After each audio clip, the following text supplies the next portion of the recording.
মই এইটোৱে কওঁ আপোনাক, অসমত বিজেপিৰ চাইনবোৰ্ডখনে আছে, বিজেপিৰ চাইনবোৰ্ডখনে আছে, তাত বিজেপিৰ মানুহ নাই, আপোনালোকৰ ঠাইতো নাই। আপুনি এটা কথা মন কৰক, বিজেপিৰ মতে অতিথি দেৱ ভৱ।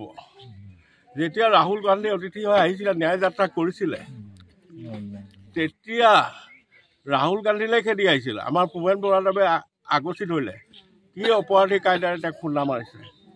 গতিকে এইবোৰ বিজেপিৰ আদৰ্শ নহয়, উপলুঙা বিজেপিৰ আদৰ্শ নহয়। গতিকে বিজেপি নামধাৰী ছদ্মবেশী লোকৰ দল, আৰু কাইলৈ তেওঁলোকে কি ৰূপ সলায় সেয়াও আপুনি আজিৰ ডেটত ক'ব নোৱাৰে, আহিব লগা সময়ে ক'ব। ঔষধৰ দাম বৃদ্ধি হৈছে, লগত বেপাৰীৰ পৰা যেতিয়া চৰকাৰে টকা ল'ব, ইলেকশ্যন বণ্ড ল'ব 10,000 কোটি 20,000 কোটি, এতিয়া ঔষধৰ দাম নাবাঢ়ি পাৰেনে? সাধাৰণ মানুহ এই ঔষধ কিনিব পাৰিব জানো? যিটো ঔষধৰ দাম আগতে 500 টকা আছিলে, এতিয়া সেইটো ঔষধৰ দাম গৈ 3,000 টকা। গতিকে এইবোৰ চব চৰকাৰৰ সাধাৰণ মানুহৰ সপক্ষে কোনো নীতি গ্ৰহণ কৰা নাই। এতিয়া আপোনাৰ স্মাৰ্ট মিটাৰ বহাইছে SCBI, ৰিচাৰ্জ কৰিব লাগিব, 300 টকা ভৰালে আপোনাৰ 3 দিনত বোলে চেছ হ'ল, আকৌ ৰিচাৰ্জ কৰক।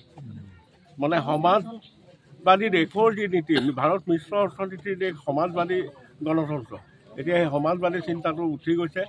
খালি ধনী মানুহবোৰ জীয়াই থাকিব, বাকী সকল নাগৰিক, আগতে নাগৰিক আছে আমাৰ মানুহ, এতিয়া তেওঁলোক শ্ৰমিক, ৰাষ্ট্ৰৰ কাৰণে কাম কৰিব, এনেকুৱা এটা দৃষ্টিভংগী হৈছে। আৰু মালিক হ'ব এছাম গুজৰাটী, আদানীয়ে হওক বা আম্বানীয়ে হওক, বাকী দেশৰ সকলো শ্ৰমিক। আপুনি পৰাস্ত কৰিম বুলি ভাবিছে? মই জ্যোতিষী নহয়, মই জনসাধাৰণ ভোটদাতাৰ ওপৰত মোৰ শ্ৰদ্ধা আছে, তেওঁলোকে বিবেক ভোট দিব। কিন্তু ইমান ভোটত আমি জিকিম, ইমান মানুহে ভোট দিব, এইধৰণে মানুহক, জনতাক মানে হেৰি কৰাটো ভাল নহয়। জনতাই সিদ্ধান্ত ল'ব, যিটো সিদ্ধান্ত গণতন্ত্ৰৰ কাৰণে এইটো এটা পবিত্ৰতম পূজা। এই যে সৰ্বজনতাৰ নিচিনাকৈ কথাবোৰ কৈ দিয়ে, এইটো কিন্তু গণতান্ত্ৰিক ভাষা নহয়। ৰাইজৰ ওপৰত আমাৰ আস্থা আছে। আৰু লখিমপুৰ সমষ্টি ৰাইজে এটা কথা কৈছে যে নতুন মুখ লাগে আমাক। আপোনালোকে কি বুজিলে নতুন মুখ লাগে?